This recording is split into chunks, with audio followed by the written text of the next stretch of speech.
al correo. Es que, espera, ¿sí? No, a mí no. Ni al de mi mamá. Ah, ya acaba de llegar. Ah, bueno, listo. Listo, bueno, entonces iniciamos.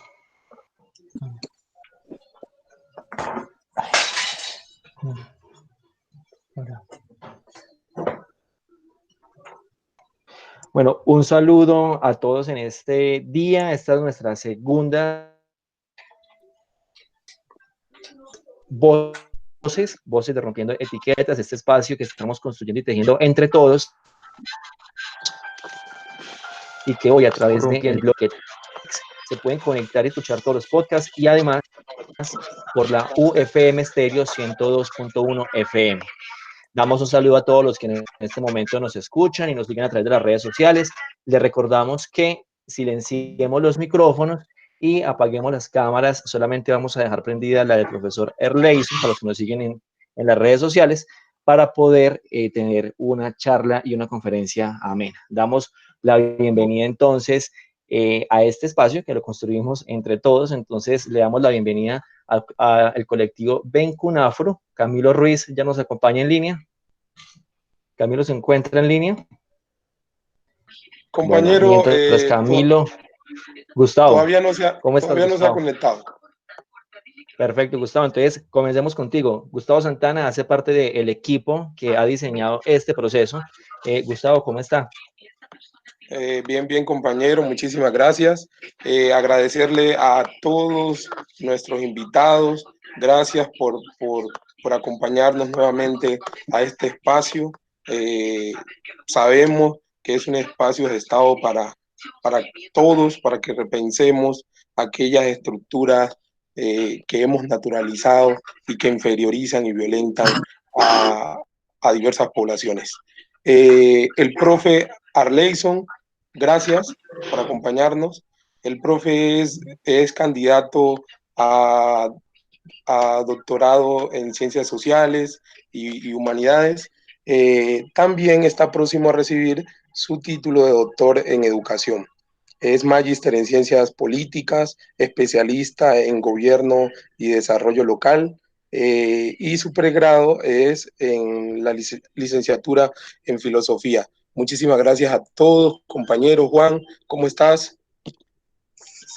Muy buenas tardes para todos.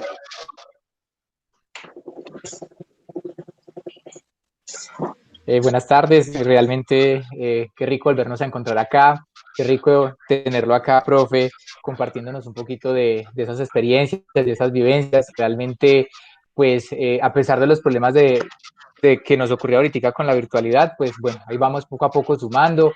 La intención es que seamos muchísimos más para poder que este mensaje empiece a llegar y a interpelar a más personas, que lo que queremos, empezar a romper ciertas etiquetas. Y bueno, el tema que hoy nos trae me parece extremadamente interesante y con muchas ganas y con mucho entusiasmo de escuchar. Muchas gracias, profe. Gracias a ustedes por invitarme. Profe, no, usted, muchísimas gracias. Entonces le damos la bienvenida al profesor Arleison Arcos Rivas a Rompiendo Etiquetas.wix, a todos los que nos escuchan a través de esta alianza con la UFM Stereo 102.1 y a través del blog y las redes sociales de los aliados de Rompiendo Etiquetas.wix. Profesor Arleison Arcos Rivas, bienvenido a Rompiendo Etiquetas. Le recordamos a las personas que durante los primeros 30 minutos tenemos al profesor dándonos una conferencia para pasar a el foro. Las preguntas las pueden ir dejando en el chat para poderlas ir almacenando. Profe, bienvenido. Bueno, pues muchas gracias por la invitación. La verdad, siempre es un placer retornar a las aulas, así sea en esta coyuntura que nos tiene viéndonos por pantallas solamente. Creo que es importante contribuir a que en cada circunstancia nuevos públicos puedan acercarse a los debates que importan mucho más cuando estos debates ponen retos a la manera como vemos y percibimos los asuntos de trascendencia en la cotidianidad como tal. Pues me han invitado el día de hoy a compartir un poco en torno a una categoría que para mí es supremamente importante en la configuración del pensamiento, de la teoría política de la afrodescendencia, pero en particular del pensamiento que pretende romper con las dinámicas de dominación, a veces llamado el pensamiento decolonial, en otras coyunturas pensamiento emancipatorio, y en otras tradición, básicamente en la tradición crítica de pensamiento latinoamericano como tal. Vamos a intentar acercarnos entonces a esa categoría, con la categoría imagología. No sé si ya puedes poner la presentación. No, yo no la veo desde acá. Ya se la pone Miguel. Miguel.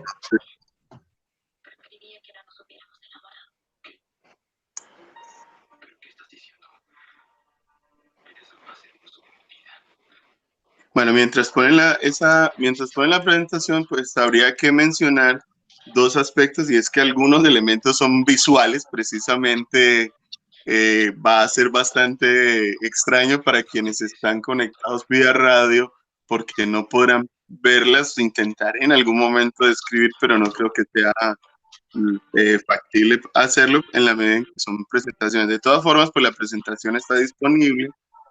Igualmente el documento base de esta presentación, que es un artículo publicado en un libro a varias voces, y que efectivamente pues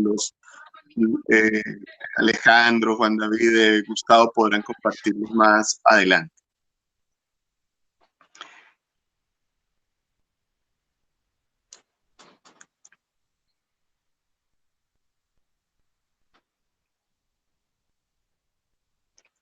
Hola, no sé qué estamos viendo en este momento. Realmente en mi pantalla solo tengo a las personas. ¿Ya la están viendo? Aún no. Sí, Miguel, ya está en este momento viéndolo en pantalla. Está. Ok, listo. Ya en la pantalla de Miguel. Sí, ahí ya todos pueden estarla viendo en este momento. Ok. Pasa a la segunda, por favor, entonces. La clave de esta presentación va a ser esta idea. Un tigre no pregona su tigritud, como dice el premio Nobel, sino que salta. En este sentido, buena parte de las afirmaciones que aquí aparecerán no necesariamente están relacionadas con otras que ustedes hayan escuchado, y no necesariamente reproducen lo que otras personas hayan pensado o estén afirmando, por lo que en la medida en que esa no es mi preocupación. Mi preocupación es invitarles a pensar distinto asuntos que de alguna manera han sido leídos en una tradición discursiva hegemónica, y por supuesto, para poderlos pensar distintos, esa tradición debe ser cuestionada y repensada. Con la siguiente imagen, insisto igualmente en esta afirmación para mencionar que los aportes que pueda compartir con ustedes en esta charla, en esta conversación, pues hacen parte de un ejercicio que vengo estructurando, que es la construcción del poderazgo como la imaginación propia respecto de las relaciones y las dinámicas de poder construidas a lo largo de la historia, en las cuales, por supuesto, la imagen, que es el tema que nos aboca el día de hoy, cuenta. De manera muy específica, la pregunta que quiero compartir con ustedes el día de hoy es: ¿cuál es la historia que se nos cuenta? ¿Cuál es la historia que leemos? ¿Cuál es la historia que vivimos? ¿En qué narrativa esa historia está situada, y cómo nos situamos nosotros frente a dicha narrativa? Y en el ámbito universitario, en el ámbito académico, ¿para qué historia trabajamos y qué historia ayudamos a escribir? Ese sería fundamentalmente el mapa inicial con el cual quiero bosquejar estas ideas. Y bueno, para ello la imagen siguiente es el punto de partida. Vuelvo, insisto, que quienes quienes están en radio van a tener alguna dificultad porque hay unas imágenes que pues en este momento no podrán ver, pero que más adelante pueden darle sentido a lo que están escuchando. Claro que sí, profe. Incluso los que están en radio pueden seguir la presentación a través del canal de YouTube que está destinado, pueden buscarnos ahí y encontrar toda su conferencia, profesor, sin ningún problema. Excelente. Bien, empecemos. Hay una necesidad de hacer una precisión en torno a la categoría imagología, que es una categoría nueva, y es que articula tres ideas distintas o pretende recoger tres ideas distintas para poder generar una significación nueva, una configuración, como les digo, discursiva nueva. Y es que no es iconografía, en la medida en que la iconografía recoge la narrativa que se expresa fundamentalmente en imágenes, pero esta narrativa, la iconografía no tiene detrás una u otra intencionalidad, que es lo que me interesa plantear. La iconografía, por ejemplo, la podemos encontrar en el registro fotográfico, y el registro fotográfico en sí mismo no expresa condicionamientos de poder. Tampoco es imagología en el sentido en que la imagología es la configuración de las prácticas o el diseño, mejor, de la imagen pública y de cómo esta imagen es percibida. Y en ese sentido, si bien comparte la noción de imagología, la idea de que se puede instrumentalizar la imagen, por ejemplo, cuando vemos al político levantando un niño o haciendo la V de victoria o sonriendo y mirando hacia el horizonte, en últimas, la clave aquí es que esa instrumentalización obedece a un fin práctico, y ese fin práctico es, por ejemplo, en el caso del político, ganar las elecciones. Se agota muy rápidamente el carácter simbólico de esa imagen construida. Tampoco se recoge exclusivamente en la noción de ideología, en la medida en que ideología es cualquier tipo de construcción de ideas, bien, y la manera como estas son percibidas y difundidas, independientemente de a qué sirven o en qué dinámica se estructuran. Por lo tanto, imagología pretende ser una categoría más allá de la noción iconográfica, más allá de la noción imaginativa de la imagen como tal, y más allá de del uso ideológico de la imagen, de las ideas. Sobre esa base se construye entonces lo que quiero compartir. Veámoslo en la siguiente imagen. Cuando ustedes ven esta imagen, ¿qué cuenta esa imagen? ¿Quién está en primer plano? ¿Quién está en segundo plano? ¿Qué es lo que vemos en un primer plano?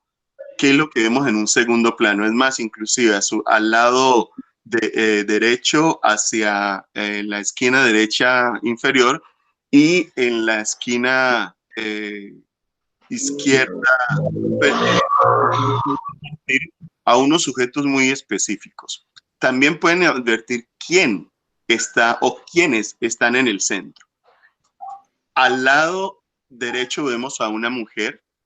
Al lado izquierdo vemos a una persona con su vestido, con su semidesnudez, expresa algo que no expresa el vestido completo, la espada y la significación emblemática del ángel, diríamos, que pone sobre sí una corona. Esa es una imagen en la cual efectivamente hay una configuración de sujetos que en distintos planos, en diferentes planos, a articular un discurso político. Veámoslo en la siguiente imagen igualmente. La siguiente imagen es un mural de un mural que recoge el siguiente. Es un mural que recoge la Constitución de 1863, pero que recoge también parte de la historia anterior a la Constitución del 63. Es una imagen en un mural en Río Negro, Antioquia, y recoge parte de la historia posterior, o historia del siglo XX. Miren quiénes están en el centro. Miren a quienes se pone en el primer plano. No, eso todavía no. A quienes se pone en el primer plano de la imagen y quienes aparecen en los lados de la misma.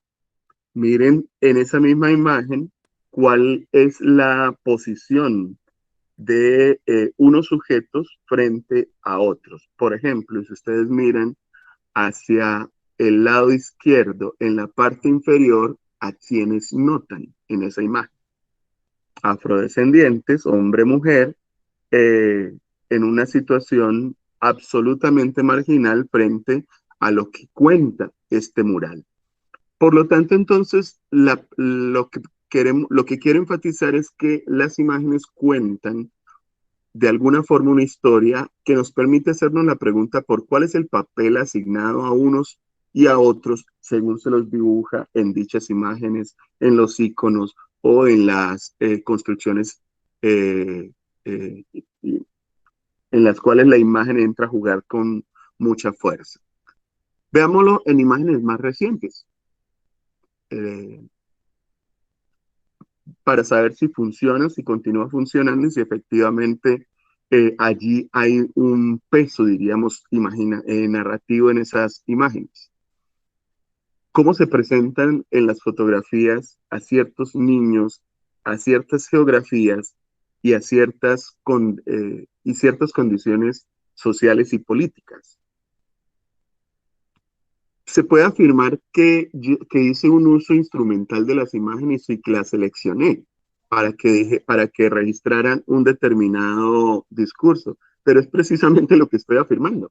Las imágenes se producen y son utilizadas en función de unas determinadas narrativas que se construyen y se refuerzan con ellas mismas, es decir, no son inocentes, no son gratuitas y por lo tanto hay que pensar siempre en que las imágenes cuentan una historia en la cual el uno o el otro aparecen en lugares de poder, en lugares de apoderados, en lugares de superioridad o en lugares de inferiorización.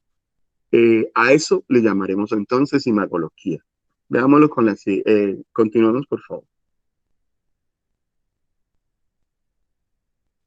La imagología reconfigura las relaciones entre la imagen y el poder, resituando a los sujetos en función de cuál es el papel que cumplen en una o en otra condición. Entonces, lo primero que nos podemos preguntar es cómo son representados en la iconografía del poder y cómo son representados los sujetos en la iconografía del depoderamiento.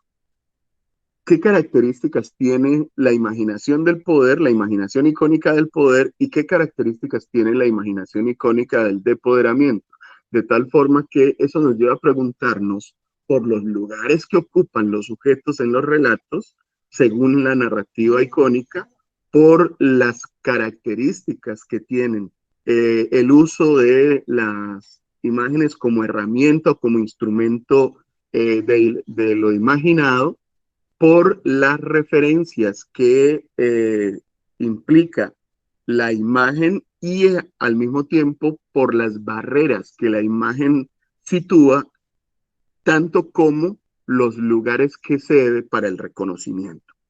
Ahí, como ven, es un asunto en términos teóricos denso, es un asunto de configuración teórica densa, sostenible, fuerte, que no responde solamente a un par de ideas respecto del uso cotidiano o coloquial de la imagen, tal como las selfies y las fotografías sociales pueden reflejar, sino al uso político que se da a la imagen y a cómo este uso político instrumentaliza los lenguajes, instrumentaliza los discursos, porque se produce desde un determinado lugar de poder y ese lugar de poder no se cede con facilidad, al contrario, es un lugar de poder que podemos imaginar de manera fija. Igualmente, siguiente diapositiva, la imagen construye un documento o se configura en sí misma como un documento.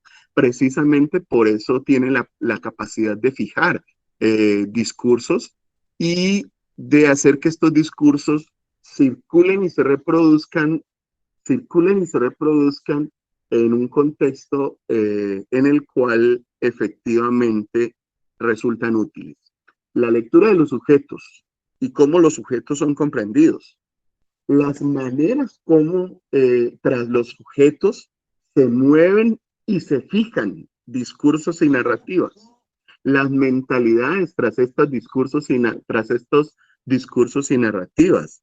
Las relaciones y prácticas que permiten reproducir las configuraciones del dominio, las configuraciones del señorío, las configuraciones de la inferiorización y de la superioridad en el uso de tales imágenes.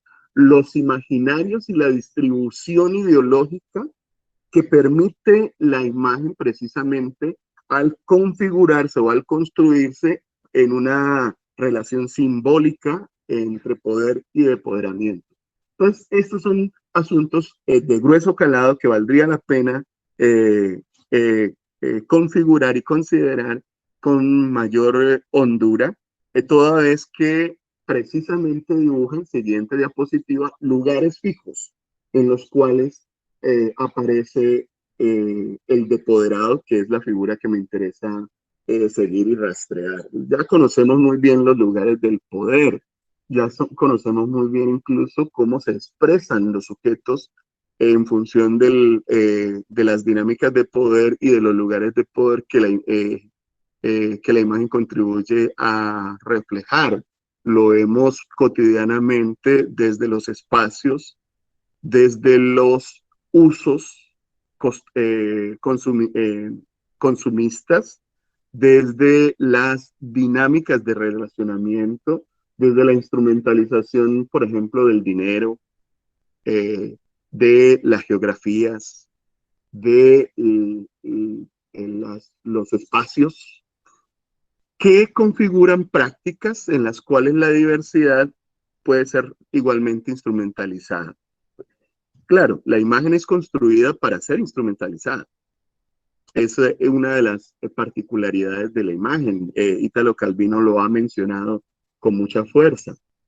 Pero lo que me interesa a mí en este ejercicio es plantear que la imagen puede ser construida como un lugar denegatorio o un lugar que niega específicamente capacidad y potencia a los sujetos, como veíamos en la imagen de la mujer europea rubia dándole agua al niño supuestamente africano, de hecho sí es de una nación africana, Etiopía, desnutrido, marginal y desnudo.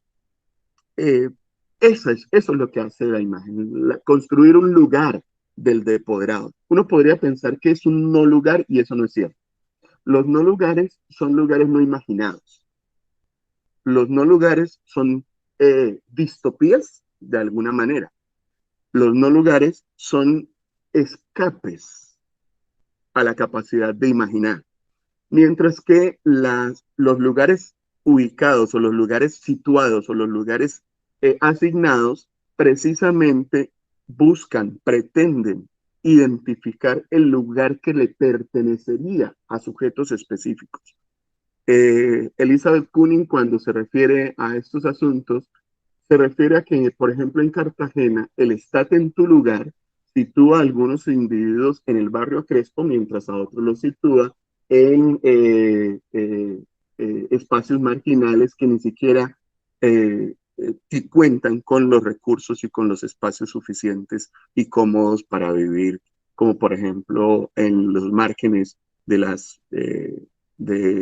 playas de Boca Chica, por ejemplo, para mencionar alguno de esos espacios. Igual, en Cali podría ser el Siloé frente al Ingenio, en Medellín podría ser el Poblado frente al Popular, en Bogotá podría ser el norte frente al sur. Efectivamente, los lugares en los cuales las nociones de poder y de poder pueden ser situadas, pueden ser visualizadas. ¿Qué es lo problemático realmente con la configuración de la imagen en estos sentidos? La siguiente diapositiva intenta ayudarnos a verlo un poco mejor. Es que produce una especie de dualidad homogénea. Todos son, todos no son. Como cuando la gente o cuando hay personas que afirman conocido uno, conocido todos, todos los negros, por ejemplo, son iguales, y expresiones muy de ese tipo. Igual pueden ser referidas a todas las mujeres, todos los hombres, igual operan en el mismo sentido. En mi caso, lo que me interesa es el impacto y la incidencia política que tiene tal homogeneización. Esta dualidad imaginativa pone a unos del lado de lo bueno, de lo noble, de lo bello, de lo puro, de lo racional, de lo humano, y pone a otros en el lado de lo sucio, lo feo, lo bárbaro, lo natural, o incluso del entorno de lo animal. Y lo animal en el sentido despectivo, por supuesto, en el sentido de no racional. Esta imagen tiene consecuencias. Y tiene consecuencias en la vida de sujetos concretos. La imagen no solamente refleja entonces las nociones de poder, o no solamente se refleja desde lugares de poder, sino que además sitúa a los individuos en esos lugares con unas características específicas y estableciendo vínculos, relaciones entre los individuos, relaciones que, ojo, importan, significan y se escenifican de manera cotidiana. Producen unos hechos, reproducen esos hechos y al mismo tiempo entonces empiezan a configurar lecturas de los individuos, lecturas que los individuos hacen de sí mismos. Eso es lo complicado de la configuración de esta dualidad imaginativa. Veámoslo en la siguiente imagen. Esta imagen nos lleva a pensar en la cantidad de adjetivos, de expresiones, de ideas que se sitúan en la imaginación, por ejemplo, o en la estereotipación o en la idealización de lo negro. Generalmente volcados sobre lo doméstico, sobre la dependencia, sobre la inferiorización, sin iniciativa, conformistas, contentos, erotizados, peligrosos, forzudos, sufrientes, víctimas, ruralizados. ¿Una invención? No, esas son expresiones cotidianas, son expresiones de todos los días.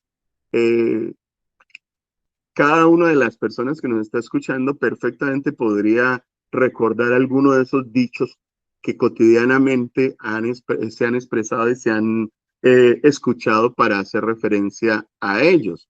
Por ejemplo, las expresiones animalizadas con las cuales se suele hablar de las personas afrodescendientes, o aquello de negro que no la embarra la entrada, terminen ustedes. O esa negra está buena para, terminen ustedes. O si es negro debe tener semejante, terminen ustedes. Esos son los lugares, diríamos, de esa herencia maldita en la cual la configuración icónica, recuerden, es un documento, fija significaciones, fija estereotipos, estereotipos que, por supuesto, generan daño, perversidad y malestar. ¿Cuál es el producto político de todo esto? ¿Cómo intentar reconfigurar estos asuntos? Bueno, en los minutos que me quedan, no sé, yo creo que ya estoy muy pasado de tiempo, pero en los minutos que me quedan quisiera plantear... Profe, vamos bien, entonces puede seguir con la conferencia sin ningún problema. Perfecto. Vamos entonces a la siguiente diapositiva. Enfrentar estos íconos requiere que de entrada empecemos a enfrentar los discursos que hay detrás de los íconos. Entonces, lo primero es, ¿cuál es la representación del sí mismo que intentan esconder, encubrir estos discursos icónicos? Un sí mismo idéntico y virtuoso, ya lo habíamos mencionado. Memmi, cuando hace referencia a las dinámicas del racismo, aporta suficientes elementos para entender esta idea. La idea es que efectivamente la configuración heroica se produce sobre la base de imaginarse un individuo idéntico a sí mismo, capaz de toda potencia, que además de ello es el sumum de lo virtuoso, el sumum de lo adecuado, de lo correcto. Por ejemplo, como cuando un periodista como el señor Daniel Martínez Lloreda se inventa una Cali negra y una Cali blanca en una reciente columna, reciente y perversa columna. Lo hace desde la base de empoderamiento del otro, de ese otro que se lo imagina, ilegal, bullicioso, incapaz de respetar la norma frente a un sí mismo que es imaginado como legal, respetuoso de la norma y por supuesto condescendiente con las medidas que ello implique. Por supuesto, ahí hay una artificialidad tanto discursiva como práctica que hay que seguir denunciando. En la medida en que precisamente es la denuncia del sí mismo, de ese sí mismo idéntico y virtuoso, lo que nos permite romper con patrones de lo humano, que son patrones fijos, inamovibles, controlables, pero que se distribuyen permanentemente en la prensa, en la radio, en la televisión, en los distintos instrumentos en los cuales la imagen y los discursos entran a jugar. Esa representación de sí mismo se alimenta precisamente de la construcción del otro. El otro entonces es visto como una copia bizarra que en el mejor de los casos, cuando se comporta, cuando se ve juicioso, es porque ha aprendido del sujeto virtuoso idéntico a sí mismo a hacerlo, ¿cierto? Entonces expresiones como, ve, no parece negro, o es una mujer muy bonita, referida a una mujer negra como si las mujeres negras en sí mismas no fuesen bonitas. O parece bajado del monte para decirle a los montañeros que la montaña es mala y perversa. Comportarse adecuadamente, estarse en el lugar, es lo que contribuye a ver cuál es el lugar, cuál es la representación asignada al otro y cómo estate en tu lugar ha sido distribuido y ha sido utilizado, por supuesto, para beneficio del sí mismo que construye esa imagen. ¿Cómo salir de allí? Producir seguramente un balance en la representación del sí mismo y en la representación del otro que permita configurar isonomías icónicas, una imagen compleja, que permita romper con las imagologías para transformar las relaciones de poder que ellas mismas expresan. En el ámbito de la afrodescendencia, mi propuesta es la invención étnica. Siguiente diapositiva. Y para ello, si nos colaboras con la siguiente diapositiva. Ahí vamos, profe, estamos ya en este momento. Y para ello, la invención étnica acude a unas categorías o a unas ideas que, bueno, a esas sí le tienes que dar varias veces, que fundamentalmente se centran en entender cuál ha sido la propia historia para poder reconfigurar las dinámicas de poder en la cual esa historia está instalada. Entender cómo hemos sido representados para poder romper con la tradición que representa a los afrodescendientes, pero también a los indígenas, pero también al pobre, pero también a la mujer, por ejemplo, o a los individuos sexotizados de una determinada manera. Yo sé que todos los discursos no caben en una sola categoría y no pretendo hacer eso. La categoría imagología no sirve para, o al menos a mí no me sirve para hablar de mujeres, para hablar de géneros, me sirve para hablar de la invención étnica y en ese único sentido me quiero expresar de ella. Si alguien encuentra una manera de utilizarla en otros entornos, pues ojalá le sea muy útil. La categoría de imagología puede ser contestada una vez se entiende que refleja relaciones de poder que se inscriben de manera fija en las representaciones del otro, puede ser contestada desde la imaginación de un otro que no es idéntico a quien ha configurado estos imaginarios de poder, de un otro que cuestiona estos imaginarios de poder y que desde su propia historia y desde su propia experiencia produce una ética de la resiliencia, produce una reconfiguración del aporte histórico libertario que como pueblo le ha caracterizado y produce una restitución de la dignidad más allá del color de la piel o más allá de la historia esclavizada. Esta es la ruta de la invención étnica que planteo y que fundamentalmente tiene, y ya con esta idea termino, fundamentalmente tiene 5 claves o 5 movimientos que habría que entrar a articular para poder provocar una ruta afirmativa más allá del estate en tu lugar y más allá de la denegación que la configuración de la relación dominio y depoderamiento expresa. La siguiente diapositiva, encontramos entonces una ruta que nos invita o con la cual invito a configurar al menos 5 claves de lo que eh, pueden servirnos o de las cuales podemos servirnos para configurar una ruta afirmativa en mi caso, en nuestro caso, en torno a la afrodescendencia. La primera de ellas es renunciar a ser como ellos.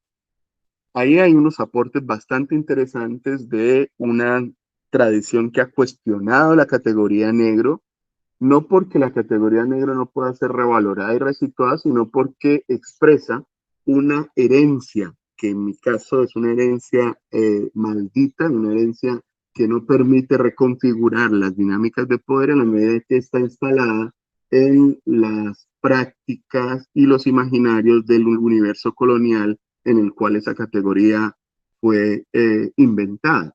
En su lugar, la categoría afrodescendiente o descendiente de africanos y africanas parece mucho más potente, al menos mientras tengamos otra, para dar cuenta del peso simbólico y significativo que tiene la recuperación del sí mismo, más allá de ser como él. Bueno, ahí haciendo publicidad, de ahí debo hacer referencia a un libro que ustedes pueden descargar, está en PDF, que se llama Ser como ellos.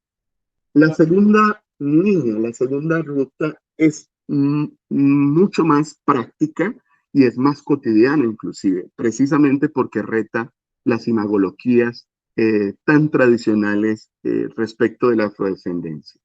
Dentro de poco vamos a celebrar el 21 de mayo, vamos a estar de celebraciones, entre comillas, en buena parte del país. Ya veremos cómo en este contexto de la virtualidad también seremos bombardeados por imágenes de bailes, comidas, folclore. Romper con el infantilismo icónico que esas imágenes reproducen es importante. Romper con la asignación folclórica detrás de esas imágenes es vital. ¿Para qué? Para resignificar los usos del cuerpo, los usos de las ideas, más allá del baile, más allá del museo, más allá de los oficios, más allá de, como decía la misma columna a la cual me refería ahora del señor Daniel Martínez, más allá de la imaginación, por ejemplo, de una Cali negra que solo produce deportistas y empleadas del servicio. ¿Qué hay detrás de ese infantilismo icónico? Debe ser contestado. Y debe ser contestado con las 3 herramientas que planteo en esta ruta. La herramienta de la reconstrucción de la propia historia. Ahí, por fortuna, ya hay muchos trabajos aportados que hacen referencia a que no somos esclavos no somos hijos de esclavos, de África no vinieron esclavos, África no es un país, África es un continente con pueblos cuyas características van más allá de lo que Europa pueda decir de sí mismo y por lo tanto, de lo que Europa pueda decir de ese continente y por lo tanto tiene una riqueza histórica y cultural que hay que descubrir y nosotros pensamos descubrirla más allá de del solo relato de la esclavización, reconfigurando precisamente la descendencia africana. ¿Por qué más allá del solo relato de la esclavización? Pues ya lo mencionaba, porque se inventa un negro y ese negro fundamentalmente remite a la esclavización y a la inferiorización. Romper con esa idea requiere entonces también bloquear el racismo epistémico, cuarto elemento de esta ruta.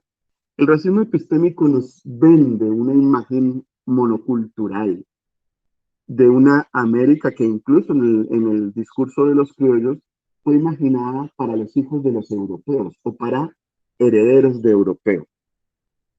Provocar suficiencias íntimas, como invita uno de los pensadores, Santiago Arboleda, que lleguen más allá de la casa del amo, como invita otro de los pensadores afrodescendientes, Jorge García, requiere precisamente aportar, convocar al pensamiento para que este pensamiento resulte pensamiento propio y no simplemente un pensamiento mimético de lo que hasta ahora la universidad, la escuela, la academia nos ha enseñado sobre lo que pareciera ser la historia de los depoderados como esclavizados, representados como inferiores.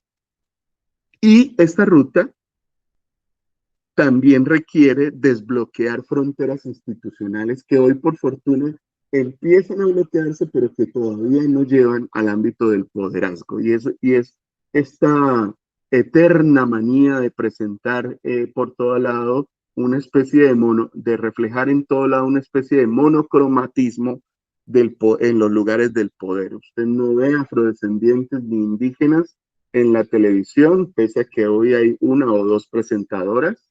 Usted no ve a ministros afrodescendientes, aunque hoy usted ve a dos mujeres afrodescendientes como ministras.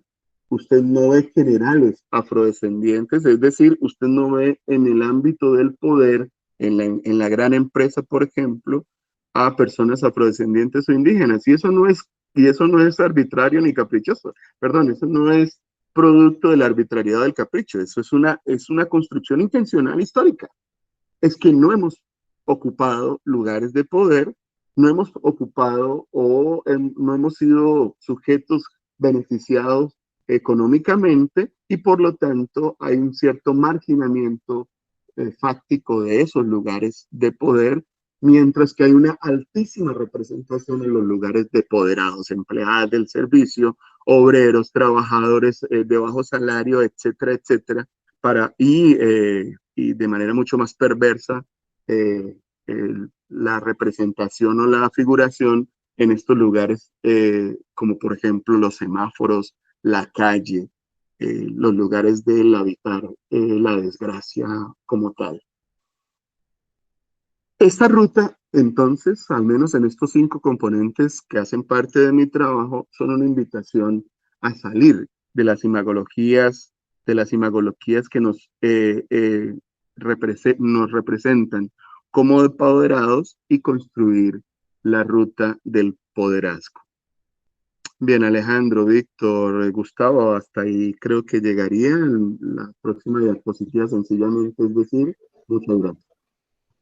Profe, a usted muchísimas gracias por esta intervención. Yo creo que nos hace aquí un gran perspectiva frente a esa historia y ese poder. ¿Cuál es la historia que leemos y que vivimos a diario? ¿En qué narrativas históricas nos estamos situando? ¿Y para cuál historia estamos trabajando y escribiendo en todos los ámbitos y desde todas las esferas? En este momento vamos a dar paso. Hay una pregunta con la que abrimos este conversatorio y la construye el equipo de Rompiendo Etiquetas. Esta pregunta la va a leer Gustavo Santana.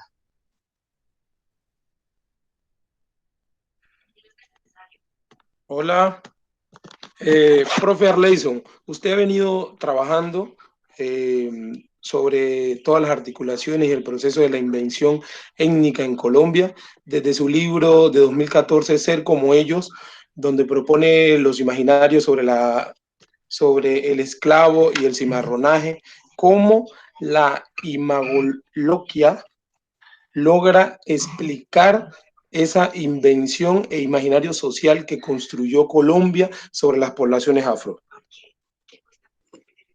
Bueno, ese es precisamente el kit de lo que hemos estado discutiendo. ¿Cómo se inventó al negro en esa historia? Se lo inventó desde el lugar del no poder, inferiorizado, como un sujeto incapaz. De hecho, incluso en 1821, cuando se proscribe la esclavización en Colombia, se la posterga hasta una mayoría de edad, y en 1839 nuevamente se la vuelve a postergar hasta 1851, cuando se desinstala la esclavización en Colombia.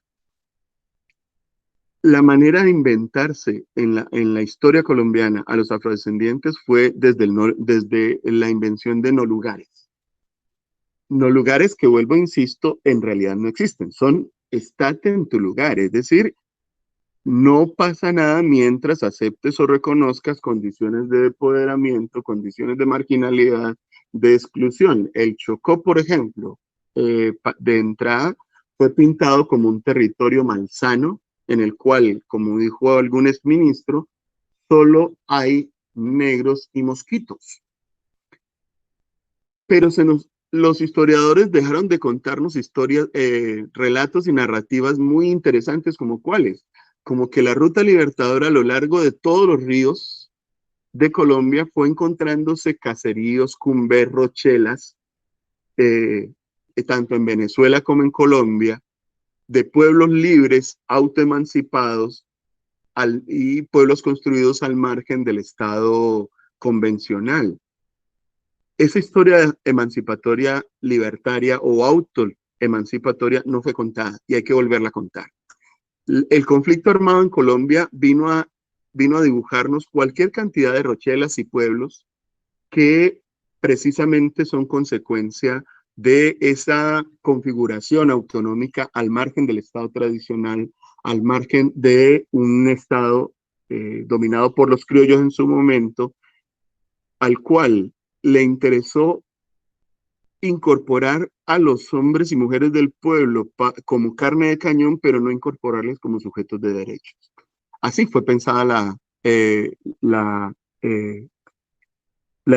o fue imaginada la pertenencia étnica en Colombia para la población negra en su momento, y precisamente por eso cuestionamos desde algunas lecturas el dibujo negro en función de resituar y rescatar la descendencia africana.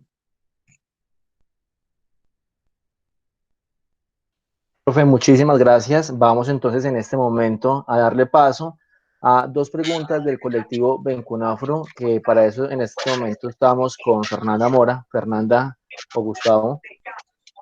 Bueno, buenas tardes. Primero las palabras del compañero Camilo. Muchas gracias, compañero Gustavo. Muchas gracias, Alejandro. Buenas tardes para todos y todas los y las participantes de este segundo conversatorio bajo la dinámica de Rompiendo Etiquetas. Mi nombre es Juan Camilo Ruiz Mejía, miembro activo del colectivo afroestudiantil universitario Bencunafro.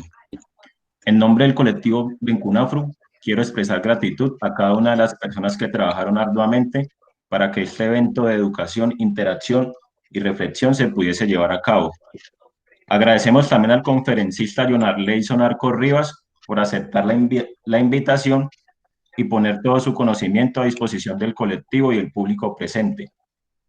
Es importante resaltar que para nosotros, los futuros líderes, es fundamental acudir a este tipo de espacios que fomentan el sano debate, la libertad de expresión y la reivindicación del pueblo afrodescendiente e indígena. quienes consideramos todo este proceso como necesario para la construcción de una nación justa y democrática, en donde todos podamos vivir en armonía e igualdad de oportunidades independientemente del color de piel. Por último, exponemos un sentido de gratitud para el compañero Gustavo Santana y la docente del programa de trabajo social de la Universidad del Quindío, María Fernanda Moreno, quienes han impulsado diferentes apuestas reivindicativas al interior del colectivo para promover espacios de construcción dentro y fuera del alma mater. Muchas gracias, profesor. Muchas gracias a todos los participantes. Y en nombre del colectivo, tengo esta pregunta para el profesor Leonard Leison. Y es, ¿cómo reconstruir nuestra identidad como hombres y mujeres afro frente a las prácticas de imagología?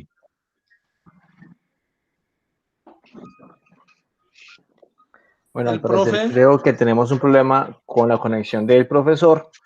Entonces vamos a dar un momento para ver si nos logramos nuevamente conectar con el profesor Arleison. Mientras tanto, agradecemos a todas las personas que se han conectado en este momento a través de Facebook Live y a través del Wix. Les decimos que en la última semana del mes de mayo estarán publicadas todas las memorias de este mes. El profesor Arleison se volvió a unir, entonces si le repetimos la pregunta al profesor Arleison para que la pueda escuchar y la pueda responder. Qué pena, me sacó. Profesor, buenas tardes. Mi pregunta es la siguiente. ¿Cómo reconstruir nuestra identidad como hombres y mujeres afro frente a las prácticas de imagología? Bien. En la última diapositiva que estábamos mirando, ahí hay una ruta que me parece muy importante sobre la cual quiero enfatizar con mucho ahínco, y es que necesitamos entender quiénes somos más allá de lo que nos han dicho que somos. Es decir, necesitamos hacer una configuración, releer la manera como hemos sido a lo largo de la historia, la manera como hemos sido, como hemos construido una imagen de nosotros mismos, cómo hemos aceptado la imagen que los demás han hecho y cómo podemos reeditar la imagen del pueblo afrodescendiente. Esa es una ruta bastante importante en la medida en que generalmente lo que tenemos es la invención de los otros. Miren, por ejemplo, la sigla con la cual la institucionalidad hace referencia a los afrodescendientes pretende recogerlos como, ahora bajo un perverso acrónimo, población NARP. Nosotros no somos población NARP, somos sujetos pertenecientes a pueblos con unas identidades que algunos aceptan como negra, afrodescendiente, otros raizal y otros palenquera. El hecho de aceptar que la manera de llamarnos a nosotros mismos la decida otro, en este caso la institucionalidad, ya en sí mismo expresa la perversidad de las imagologías. Es como cuando las mujeres le dicen a los hombres, ustedes no pueden pensarnos a nosotras porque no son mujeres. ¿Ves? Esa clave efectivamente funciona y es significativa. Una cosa es entender al otro y sus discursos, poder facilitar, diríamos, el que sus percepciones animen nuestra representación del otro, y otra cosa es seguir insistiendo en decir qué es el otro o cómo puede ser o expresarse el otro. Bueno, si se quiere utilizar alguna de estas lecturas clásicas que en ciencias sociales todavía siguen siendo importantes, pues ahí está la lectura de si puedo no hablar el subalterno, y por supuesto que el subalterno, aunque no es una categoría que yo utilice, puede no solamente hablar, sino que tiene una agencia propia para responder por sí mismo esa pregunta. Y los otros 4 elementos que hacen parte de la ruta que ya mencionaba, en el sentido de cuestionar las dinámicas del infantilismo folclórico, construir una ruta invencional propia que, por ejemplo, nos diga que de África no vinieron esclavizados, no vinieron esclavos, es más, que no existe el esclavo sino el esclavizado, y sobre la base del esclavizado existen unas dinámicas de poder y de depoderamiento que hay que seguir cuestionando, como hace hoy, por ejemplo, un pensador al cual recomiendo visitar, que es Achille Mbembe, en un texto de una potencia imaginativa muy fuerte, que es la crítica de la razón negra, para mencionar algunos de sus trabajos de mayor hondura.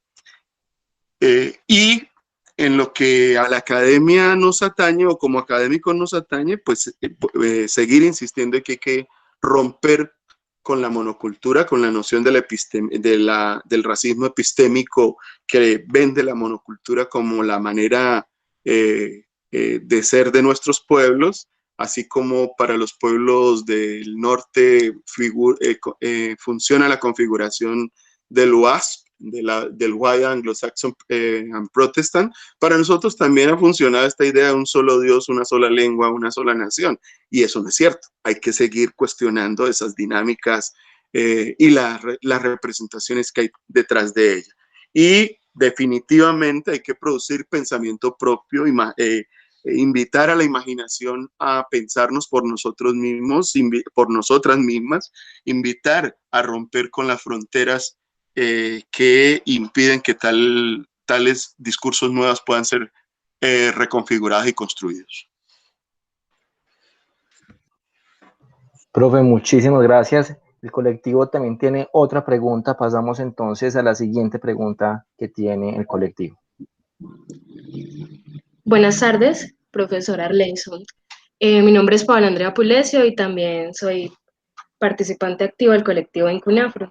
Desde el colectivo también nos planteamos el siguiente cuestionamiento.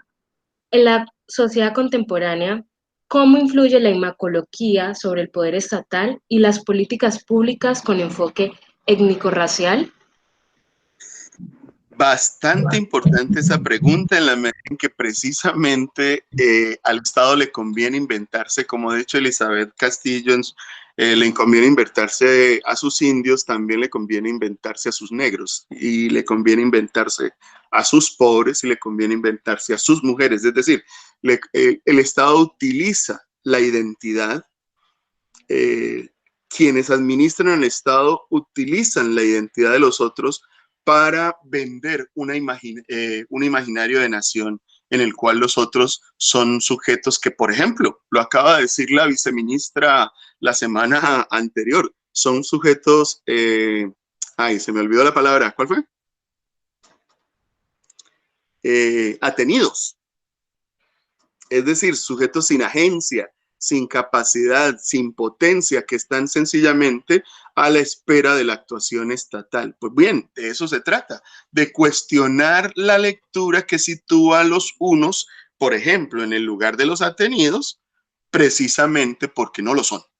Es decir, son sujetos cuya garantía de derechos por pertenecer a la nación colombiana debe asegurar el Estado, independientemente de si estos sujetos son ricos o son pobres. Pero lo que vemos en el correlato es que a figuras como a Luis Carlos Sarmiento Angulo o a figuras como los empresarios, nadie les cuestiona el que extienda la mano para que el Estado opere en defensa de sus empresas, caso Avianca, por mencionar alguna, precisamente porque se supone que estos sujetos son los sujetos que participan de la imaginación de un sí mismo potente y poderoso que debe ser preservado. Entonces, date cuenta que la misma lectura de la noción poder de empoderamiento, Paola, debe ser rota.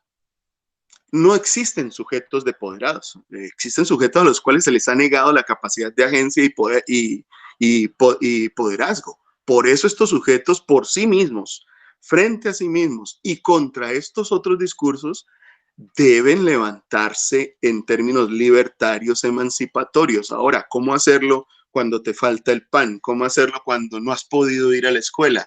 ¿Cómo hacerlo cuando tienes que trabajar y salir de tu casa así tu vida está en riesgo? Bueno, estos son los debates de los nuevos escenarios de la configuración de las relaciones de poder en las cuales, por ejemplo, tu colectivo, la academia, la universidad, tiene que madurar el pensamiento. Yo no sé, no tengo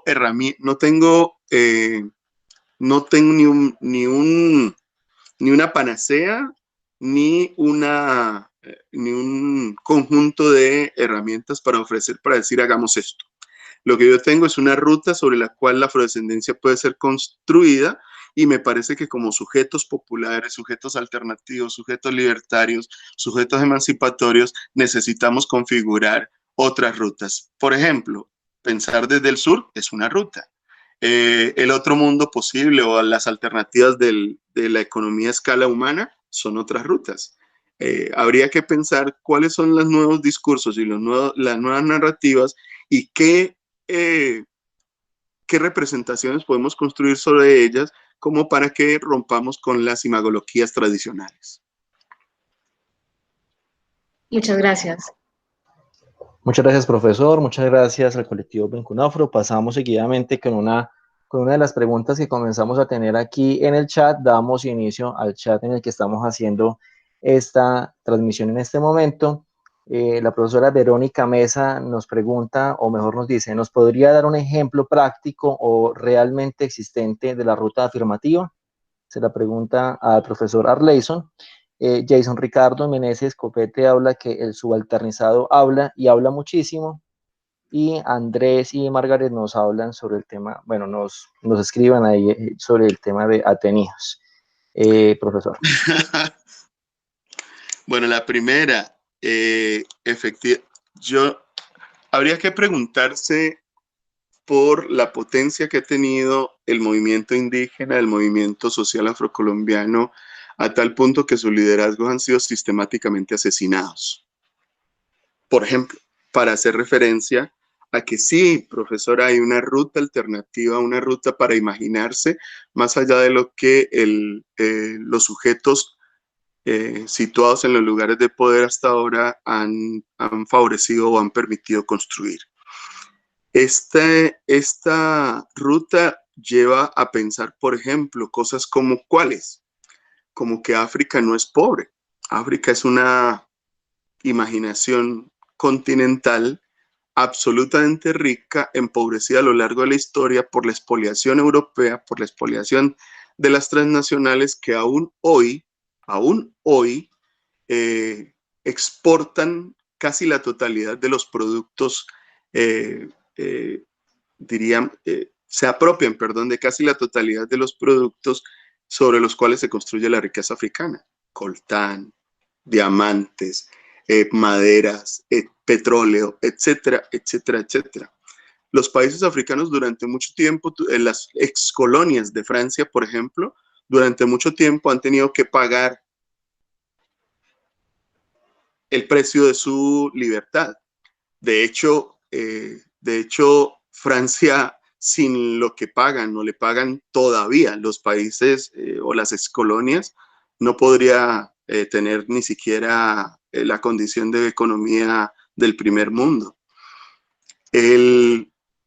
La configuración en el caso colombiano del Pacífico como un lugar depoderado ha servido para que se instalen macroproyectos o megaproyectos que han expoliado los recursos naturales en el territorio, que han permitido, por ejemplo, que el Estado descuide sus funciones, fortaleciendo a actores armados que hoy son denunciados por las mismas comunidades. Creo que hay una potencia bastante interesante de los sujetos situados en el territorio, en particular desde los sujetos indígenas y afrodescendientes, que, como bien dice el compañero Jason, para responder la segunda observación, permiten ver que el denominado subalterno no solamente habla, sino que es potente, y que la potencia de su voz comporta tal promesa que por eso es permanente, sistemáticamente asesinado. Y la tercera se me perdió. Profe, ahí estaban esas dos. La tercera es la de Viviana, que ya mismo la vamos a mencionar, y vamos a darle paso ahora a terminar las intervenciones, porque también queremos que las personas también escucharlas, que esto no sea como algo solamente en el que hablamos unos pocos, sino que también, aparte de escribir, también podernos escuchar esas voces, Pero antes de pasar a escuchar las otras voces, la profesora Verónica termina diciendo, como Haití, que quedó totalmente empobrecida por esa deuda emancipatoria. Es tal vez el mejor ejemplo que se puede poner de las relaciones de poder, de empoderamiento, es Haití. Haití logra su independencia siendo una de las principales economías del siglo XVIII. Tanto así que Bolívar por 3 veces, no por una, no por 2, fueron 3 las ocasiones en las cuales recibe auxilio de Petión en armas, en dinero, en imprenta, en hombres para la guerra, etcétera, etcétera. Por 3 veces. Haití alimenta la independencia de Colombia y Venezuela. Ese es un hecho que la mayoría de historiadores no le cuenta a sus estudiantes, por ejemplo. Tampoco le cuenta que Haití le pagó casi por 100 años a Francia el precio de su libertad. Francia debería devolver el dinero que Haití le pagó, y le pagó juiciosamente, precisamente a consecuencia de haberse emancipado. Gracias, profe. Vamos entonces a pasar con una intervención de las que hay en Facebook. Lamentamos los que no podamos por tiempo tampoco leer todas las que entraron por el chat de Facebook y por la página de Wix, pero vamos a intentar responderlas porque son algunas, más que conversatorios, son algunas preguntas sobre algunas referencias y textos que seguidamente vamos a poder compartir en la página de Wix. Verónica nos escribe por acá, bueno, Viviana nos estaba diciendo que quiere comenzar a hacer un diálogo, o mejor proponer una discusión sobre el rol de la historia y sus variantes que deberían partir como una alternativa real y válida para la inclusión de lo no dicho, de manera que todos podamos avanzar en conocer y enriquecer nuestra mirada hacia grupos humanos marginados y devaluados. Viviana Paulina Riquelme. Ahí tienes precisamente una de las consecuencias de cuestionar las imagologías. Al cuestionarlas, descubres que los sujetos que han estado en determinados lugares de poder no están allí porque no quieran ascender, no quieren verse distinto, no quieran configurarse como sujetos dignos, decorosos, con una vida por delante, entre comillas, ¿cierto? Como bien decía Pambelé juiciosamente, es mejor ser rico que pobre, por ejemplo. Nadie quiere ser pobre. A la gente le toca ser pobre porque las condiciones socioeconómicas no permiten salir de ese lugar. Esta idea de que a punta de mérito y esfuerzo se logra con perseverancia salir adelante, pues sirve muy bien a los propósitos de la benevolencia, de la beneficencia y de la filantropía, pero el capitalismo produce pobres. El capitalismo se apropia de la riqueza que es riqueza socialmente construida, sí, riqueza socialmente producida. El capitalismo necesita pobres. De hecho, miren, ¿quiénes fueron los primeros a los cuales se obligó a salir en medio de esta pandemia? ¿No fueron los obreros? ¿No fue a la gente del común? Quien está hoy por fuera arriesgando su vida no son precisamente los que no pueden decidir quedarse en su casa. Sí, profe, y en esa discusión, bueno, yo prometí al equipo de Rompiendo Etiquetas que nosotros no íbamos a tener acá protagonismo para hablar ni para participar, pero, profe, solo para esa acotación, yo creo que la pandemia del COVID nos deja ver una pandemia peor que ha asesinado vidas durante siglos, que es el racismo. Yo creo que esto nos pone en evidencia que ese sistema mundo todavía sigue completamente intacto desde lo económico y lo político. Pasamos acá para yo no entrar ya a participar con esas preguntas, profe, que estoy quedado porque además me interesa muchísimo este tema, pero Jason Arcadio Meneses nos dice que el Francefa, la moneda impuesta a los países colonias francesas, instituyó que el 50% del valor de la moneda fabricada en Francia se quede en los bancos franceses. Tal cual, Francia retiene buena parte, creo que llega al 50% exactamente de las reservas de sus antiguas colonias, por ejemplo. Claro que sí, profe. Y pasamos entonces a la selección que hicimos en redes sociales. Por Facebook Live entró más que una pregunta, una intervención desde Panamá. Dice que la televisión y los medios han blanqueado nuestra noción de cultura y la han dividido en alta y baja cultura. Además. Ujú. Y pasamos entonces a la pregunta que nos hace Henry para luego darle la intervención a Víctor Hugo Mejía. Henry nos dice, excelente profe, gracias Gustavo y al equipo por la invitación. Bueno, no era una pregunta, aquí me pasé y aquí es Daniela. Daniela nos dice, ¿cómo debe entenderse la cultura para evitar la contribución a imagologías? Bueno, cuando llega este momento de las preguntas, yo me pongo muy tímido, porque las preguntas esperan que quienes lanzamos algunas ideas tengamos todas las respuestas. Yo tiendo a ser muy cauto con eso. No veo las preguntas como la posibilidad de lucirme diciendo hay que hacer esto. Veo las preguntas como la posibilidad de que juntas, alimentemos la reflexión y la discusión. A lo que yo invitaría sería a todo lo contrario, precisamente a que con estas ideas intentemos provocar nuevas reflexiones, nuevos discursos. Intentemos generar alternativas, intentemos leer distinto lo que se nos está enseñando o hemos aprendido. Tal vez ese camino sea mucho más creativo que sencillamente decir 1, 2, 3, hagan esto, hagan aquello. La pregunta de Lenin por el qué hacer para mí siempre será la gran pregunta. Precisamente, si esa es la pregunta, el quehacer no lo produce un sujeto o un individuo o un único discurso. El quehacer se produce en la confluencia de quienes entendemos que ya lo dado es insoportable e insostenible y por eso hay que configurarlo distinto. Gracias, profe. Como el tiempo es limitado, ya pasamos directamente a Víctor. Víctor quiere hacer una intervención para ya cerrar lo que fue esta segunda sesión de Rompiendo Etiquetas. Víctor.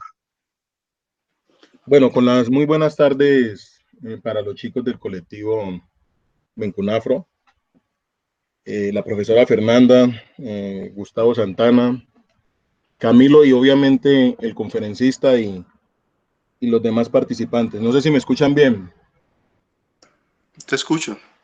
Listo. Profe, lo escuchamos. Listo. Mi intervención apunta a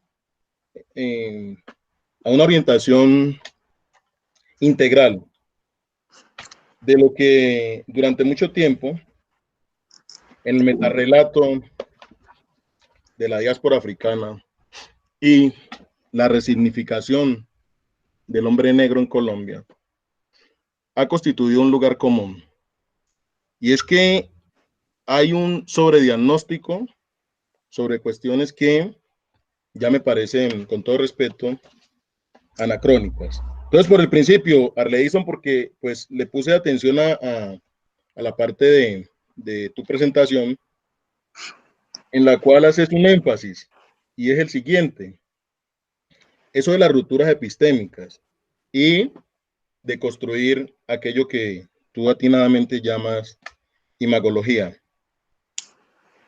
Pero me parece que las herramientas con las cuales se cuentan en el contexto colombiano para acometer esa empresa, que me parece con todo respeto más fantasiosa y artificiosa que real, no están dadas en nuestra realidad. ¿Por qué te digo? Porque pues la primera falacia es que nosotros no hemos sido esclavizados. Cuando digo nosotros, me refiero a la población afrocolombiana, para ir puntualizando, porque decir afrodescendientes es una tautología. Si supuestamente África es la cuna de la humanidad, todos somos afrodescendientes. Entonces me parece que son las rupturas que hay que comenzar a hacer. Yo termino la intervención y te escucho. Decir afrocolombianos, porque nosotros evidentemente somos una población de origen africano por un legado histórico, producto de la diáspora, asentados en Colombia. Entonces, puntualizar. Llegamos acá a este continente, y eso es una verdad de acuño, tan esclavizados que el esclavizador nos quitó básicamente 3 herramientas sin las cuales un individuo tiene mínimas posibilidades de ulteriormente desarrollarse. Primero, nos quitó el lenguaje. Cuando tú dices imagología, estás utilizando una palabra de origen latino. Quiero sí. precisar. Algo que no mencioné al inicio, pues que es el tema etimológico y es imago locus, sí. de lugar. Por eso insistí tanto, no en los discursos, sino en el lugar que ocupa. Bueno, listo. Pero igual es una palabra con una raíz grecolatina. Entonces ahí ya no hay ruptura. Estamos conectados con eso. Nos quitaron el lenguaje. Al quitarnos el lenguaje, nos imposibilitaron el hecho de poder comunicarnos y resignificar este nuevo contexto, porque llegamos a un contexto que no era nuestro. Durante 4 siglos fuimos traídos en condiciones, ojo con esto, tú lo mencionabas acá, de animalidad, ¿sí? La diáspora africana fue una cosa brutal. Las formas en que venían los esclavizados acá a nuestro continente eran condiciones prácticamente de bestias.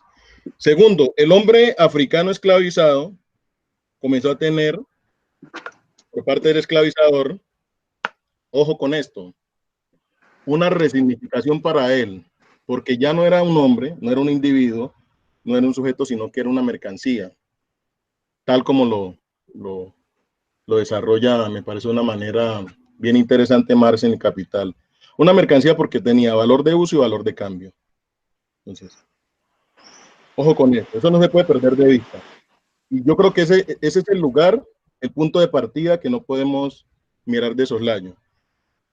El hombre africano negro, esclavizado, que llegó acá al continente americano, en la diáspora africana, llegó como una mercancía. Y era un sujeto que ya no tenía ni lenguaje, posibilidades de comunicarse, y paulatinamente le fueron quitando su ancestralidad, su cosmovisión, porque estaba en un continente que no era de él. Entonces, llegando acá a América, se convirtió en un neurótico, como bien lo ha reseñado en su texto Piel Negra, Máscara Blanca, Fran Fanon.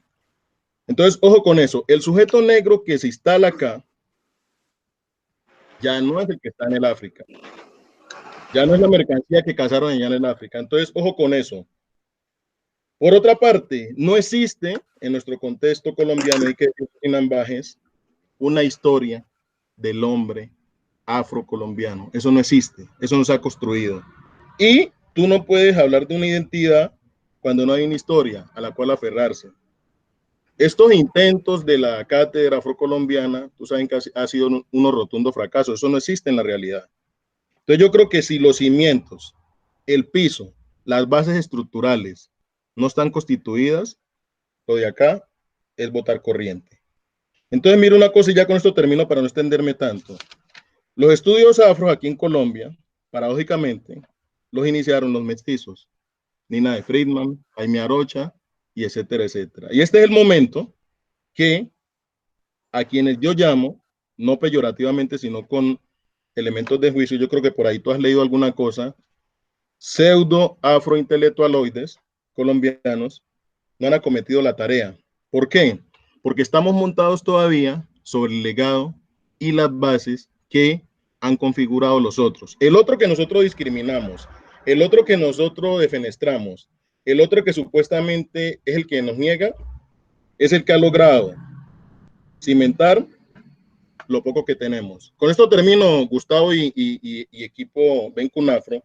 Es una reflexión interesante. El pacto político que nos rige en la actualidad, que es la Constitución Política del 91, es un documento en el cual los afrocolombianos no participamos.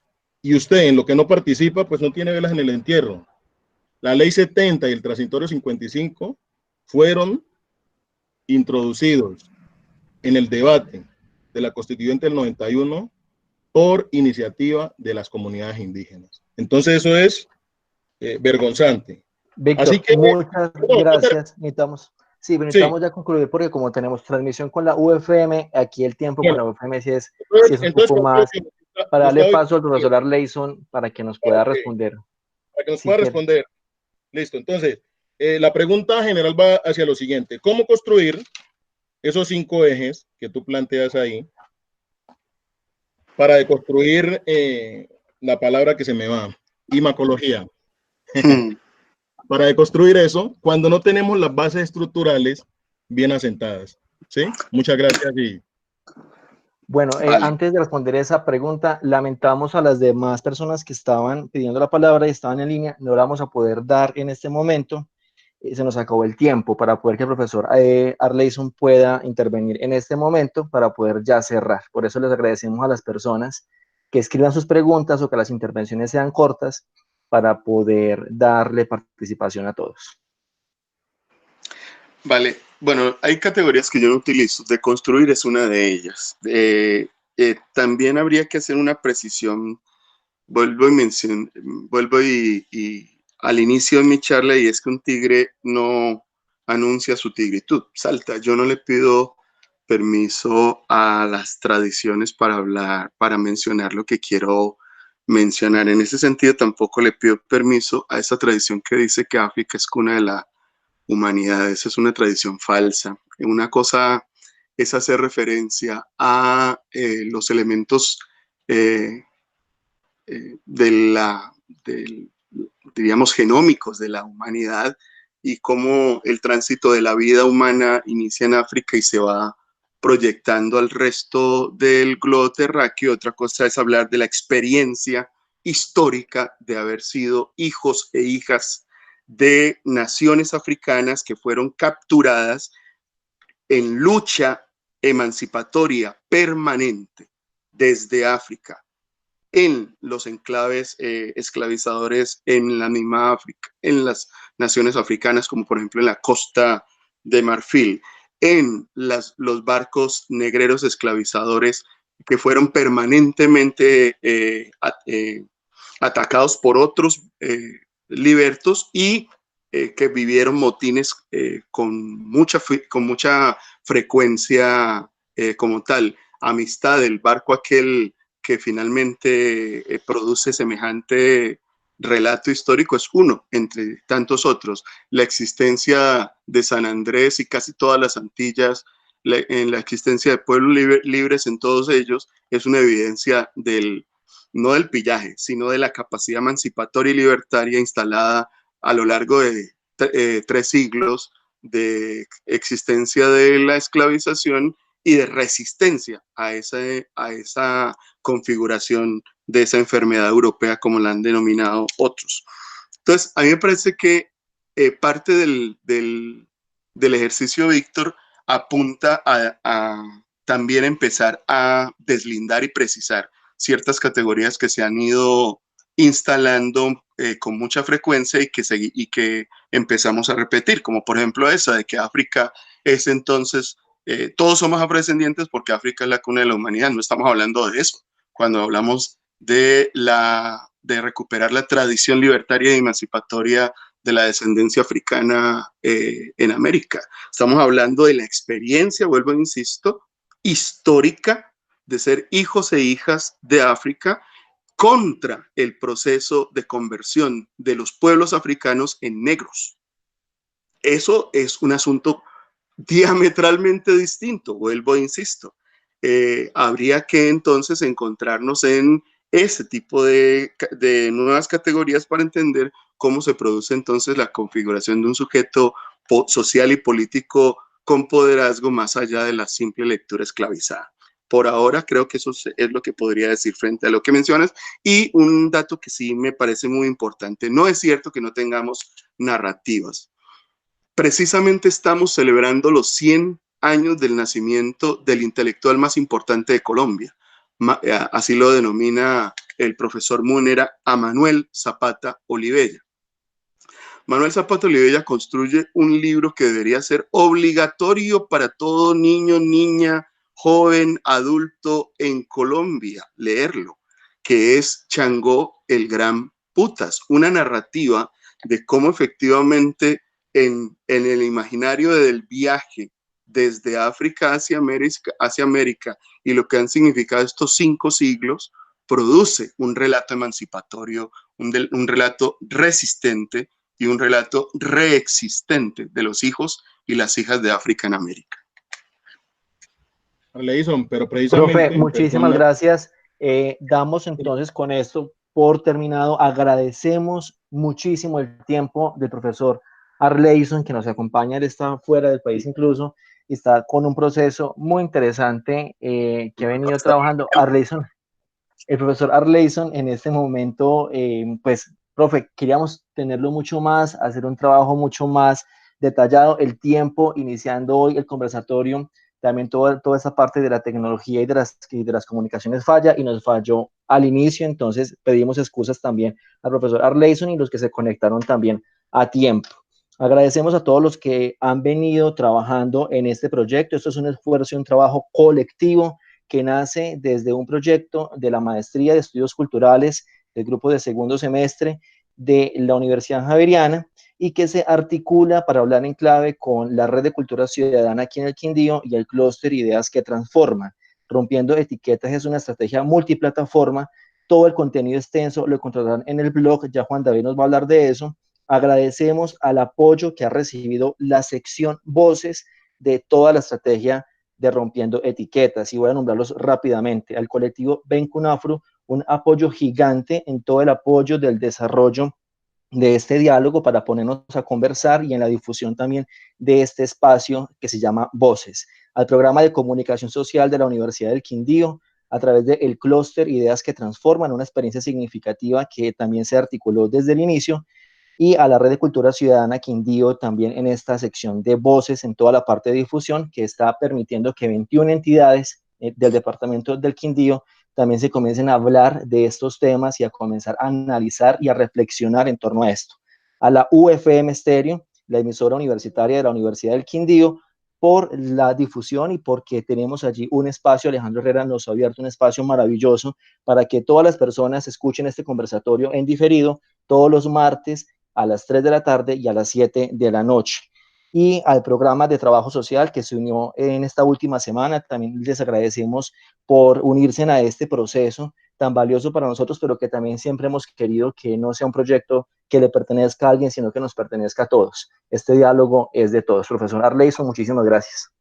No, a ustedes, muchísimas gracias por la invitación y muy contento por la posibilidad de compartir estas ideas. Como decía en la respuesta a una de las compañeras que intervino, más que las 2 o 3 tonterías que yo pueda decir, lo que importa es la posibilidad de seguir debatiendo y discutiendo en múltiples voces estos asuntos. Gracias, profe. Aquí nos pregunta que cuál fue el último libro que él habló. Se llama Changó, el Gran Putas. Juan David. Sí, profe, realmente muchas gracias por este espacio. Es muy emocionante pues encontrarnos aquí, poder conversar, poder dialogar. Por eso la invitación a todos es a que nos visiten en el blog de Vamos Rompiendo Etiquetas, porque la intención es empezar a romper ese tipo de etiquetas que tanto daño nos han hecho. De hecho, me parecía muy importante cuando hablabas del uso político de la imagen. Entonces creo que la invitación es a mantener bajo sospecha ese uso de la imagen como en el ámbito político, y realmente la imagen no solamente refleja poder, sino que sitúa a los individuos en las relaciones de poder como lo indicas, y realmente es algo muy importante. Siento que este rato que hemos conversado ha sido muy interesante. Nos vamos como siempre con muchas cosas por dentro, nos vamos tocados, interpelados, con la intención de que realmente hay que seguir trabajando y hay que seguir manteniendo bajo sospecha ciertas cosas que se han naturalizado, como que el paisa es el emprendedor y el avispado, como lo exponías en tus textos, que el indio es patirrajado y animal de monte, o que el negro es perezoso y bueno para cargar. Siento que ese tipo de cosas hay que irlas despojando, hay que irnos liberando de eso y empezar a romper esas relaciones de poder hegemónicas que han hecho tanto daño y siguen haciendo daño en nuestra sociedad. Entonces, pues muchas gracias por estar acá, profe. Realmente un abrazo enorme, miles de bendiciones, y bueno, qué rico saber que nos acompañan, que nos siguen por Facebook, que vamos a seguir, como lo dice mi compañero Alejandro, la intención es construir esto entre todos, porque realmente entre todos es que podemos llegar a cambiar la sociedad, el modelo societario del cual hemos sido presos durante tantos años. Entonces, nuevamente, muchísimas gracias por estar aquí, profe. Y bueno, no sé si Gustavo, Alejandro, Miguel. Gustavo ya se va a despedir y Miguel termina. Gustavo. Gustavo, lo tenemos en línea. Bueno, vamos con Miguel. Miguel, muchas gracias desde el clúster Ideas que Transforman. También todo este contenido lo pueden seguir a través del clúster. Miguel. Bueno, muchísimas gracias al profe por esta charla súper interesante.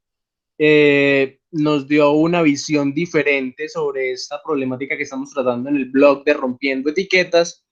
Y los invito a todos a que vean el link en Clúster Ideas que Transforman de nuestro blog Rompiendo Etiquetas y puedan consumir todo ese contenido que diariamente estamos renovando para ustedes.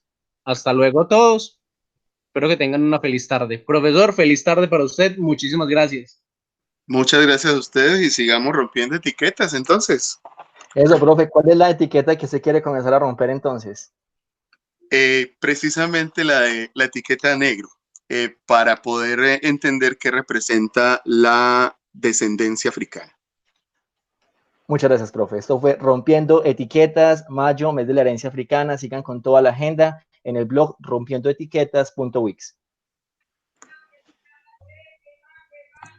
Bueno, terminamos acá. Muchísimas gracias, profe, a todos los que se conectaron. Agradecemos